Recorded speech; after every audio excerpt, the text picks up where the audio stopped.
Hi guys, I'm Dave in real life and welcome to today's Unmissable.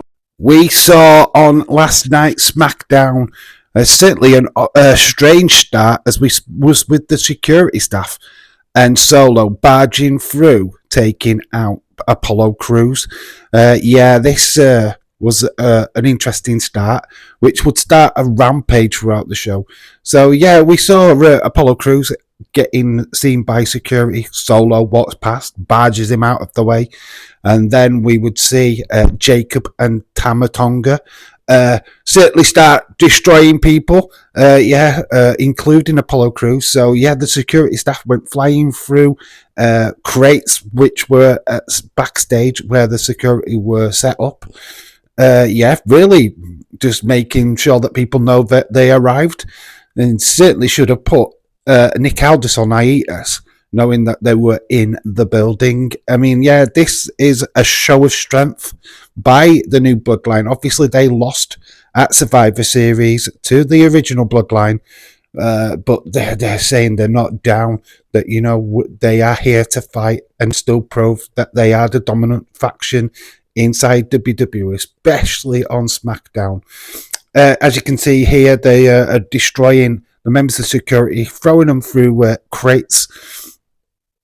But also noticeable is there are only three there, and that is, as you can see here, Solo Sikoa, Jake Fatu, and Tamatonga. We will get to that in a moment's time, but obviously their carnage at the show. There would be more carnage throughout the show. The Street Profits was taken out.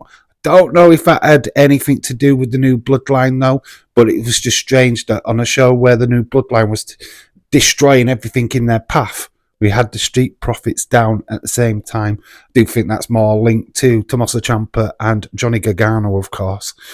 Like I say, we've got Tamatonga and Jake Fatu with Solo Sikoa. No Tonga Loa, no Bronson Reed. Very interesting indeed. But we had three members of the new Bloodline. Obviously, we know about Jimmy Uso. He's not there because of his broken toe. But yeah, I feel like we are moving in a new direction, possibly with the Bloodline, maybe looking at new people to target as they go along. And we did see that later on in the show. It was a in-ring promo with Nakamura. The new Bloodline would come out in this segment. Obviously, LA Knight was out. He was wanting a rematch for his US Championship. Andrade came out, claiming that he wanted a shot at Nakamura's title. And this did. It brought out the new Bloodline. They attacked, taking out LA Knight and Andrade. But amazingly enough, Nakamura managed to get away. You will see that an image in a minute. But there is your tribal chief, Solo Sikoa, and Jacob Fatu in the ring after the demise of LA Knight and Andrade. I think this is just a big, massive show of strength by the new Bloodline, saying that, we may have lost the War Games, but we haven't lost our pride. We haven't lost our dignity. We're still here. We're still a force. We will certainly make people know that we mean business. So yeah, Solo pretty much stating that I am still the head of the table. I'm still your tribal chief. It's going to take a lot more than the War Games as a setback.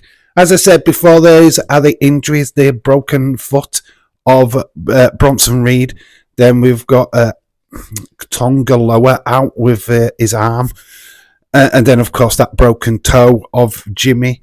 I mean, yeah, the War Games has certainly got its casualties.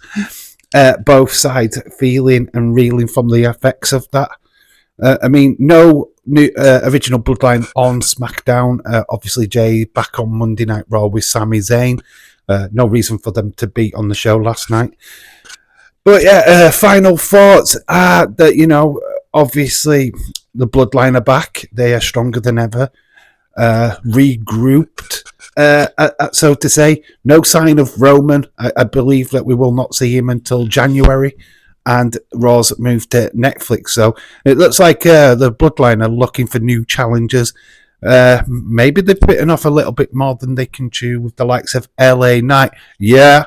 And of course, Andrade. This is a little feud for Andrade to get his teeth into. A lot of people complaining that he hasn't had his rub in WWE since returning from AEW.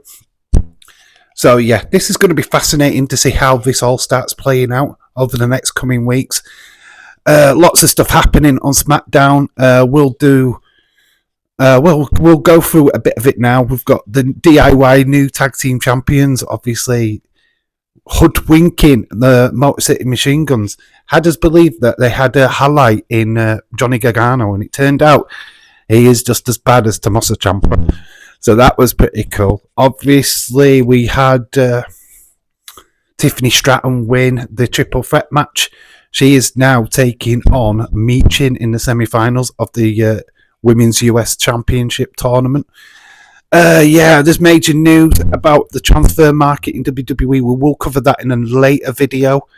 I've got quite a bit to say about that. So, yeah, it was a very interesting SmackDown episode. Obviously, I feel the Bloodline stuff was the highlight for me. Maybe you had other thoughts. I mean, Bianca versus Piper Niven was pretty special as well. Pretty much enjoyed that match. Wonder Woman! She won, even with broken ribs, which is unbelievable. But yeah, let me know what you thought of SmackDown last night. Let me know what you think of the new Bloodline taking over SmackDown, destroying people backstage. Is LA Knight and Andrade the new focus? Will they get in the way of the new Bloodline through the remainder of this last month of 2024 as we start building to the road to WrestleMania? How does this all play out for the new Bloodline? Who are their next challengers? Let me know in the comment section below. Anyway, I've been Dave from Real Life. You guys have been awesome. Until the next time, bye for now.